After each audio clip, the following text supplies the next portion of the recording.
Today is the first day of 2022. Happy New Year's. Now, I haven't done any New Year's resolutions, but if I were to do one, it would be to reinvigorate my YouTube channel, my cooking channel. Anyways, I saw a recipe that I liked. It was in my Le Cordon Bleu At Home cookbook, à la maison. And that's a jet going overhead. First edition, by the way. I'm going to use chicken. The recipe called for veal shanks, but where are you going to find veal shanks in this town where I live? So I'm going to use chicken. It's easier, costs less, and it's available everywhere. Why not use chicken? So let's make this chicken with mushrooms and pearl onions. I've melted 1 tablespoon of butter in a large skillet, and I'm adding 6 ounces, about 170 grams of white button mushrooms. These are kind of large, so I chopped them up. If you can find small ones, you can use them whole. And then I'm going to put a lid on this pan and allow them to cook. It'll take about 6 to 8 minutes. The mushrooms are done, so I'm transferring these to a bowl, and I'll set these aside. I melted 2 more tablespoons of butter in this skillet. Now I'm adding chicken. This is 3 pounds, 1.4 kilograms of boneless chicken thighs that I cut into 1-inch pieces. I'm just going to saute this chicken until it's cooked through. I don't need to brown this. And this is going to take 6 to 8 minutes. The chicken is done, and there's quite a bit of moisture in this pan, so I'm going to actually let this cook a little bit longer to see if I can boil off some of that excess moisture. Okay, I'm ready now to remove the chicken from the pan. I'm going to transfer that to a bowl and set it aside until needed. I melted the remaining 2 tablespoons of butter in this pan, and now I'm adding flour. 1/4 cup, or about 1 1/4 ounces, 35 grams. That's all-purpose flour.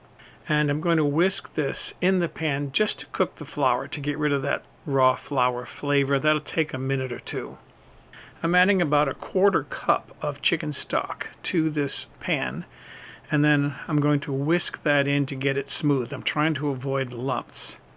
So take a few minutes to get this blended in. I'm going to add another 1/4 cup of chicken stock, and again blend this in with a whisk.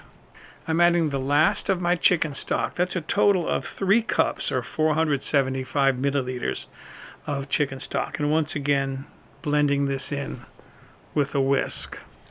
I need to make a bouquet garni. So what I've got here is some very large pieces of the tops of green onions that I have growing outside. They're huge. You can use leeks.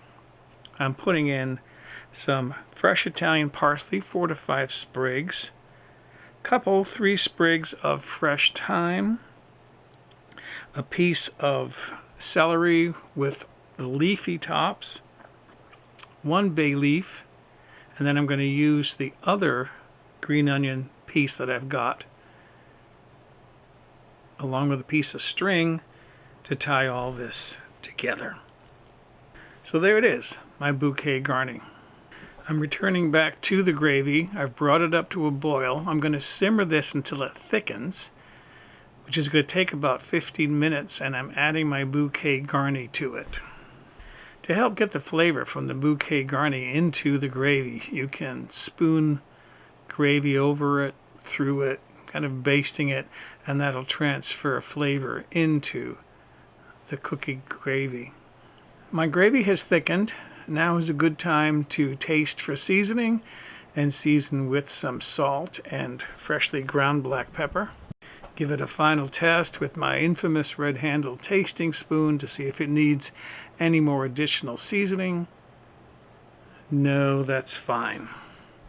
At this point, if the gravy is too thick, you can thin it with a little extra chicken stock, chicken broth, and if it's too thin, you can just simmer it longer. I'm taking out about 1/2 cup of this gravy to set aside to cool. I'm going to be using this a little bit later. I'm adding some pearl onions. These are 30 pearl onions, variety that I've peeled. And I'm going to cook these in the gravy till tender, 6 to 8 minutes.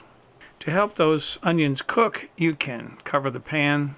Here's that gravy I set aside earlier. I'm adding 2 egg yolks to it, and then using a whisk, I'm going to blend this thoroughly. This is a good time to get rid of the Bouquet Garni. This is the gravy that I combined with those 2 egg yolks, and mix this well. And this is off the heat, by the way. Now I'm returning to the pan the chicken and the mushrooms that I cooked earlier,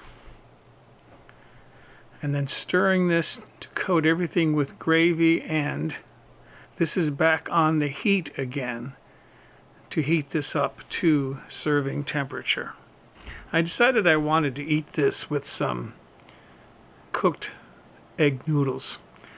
From what I understand, this is not the traditional way to serve it. Normally you put it in a large serving bowl, garnish it, place it on the table, and then serve from there.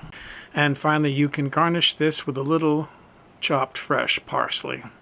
I'm ready to taste what I've got here. This looks delicious. Let's see, a little more chicken. Oh.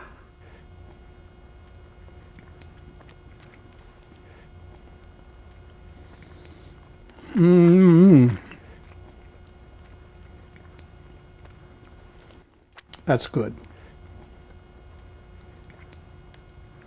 Okay, excuse me.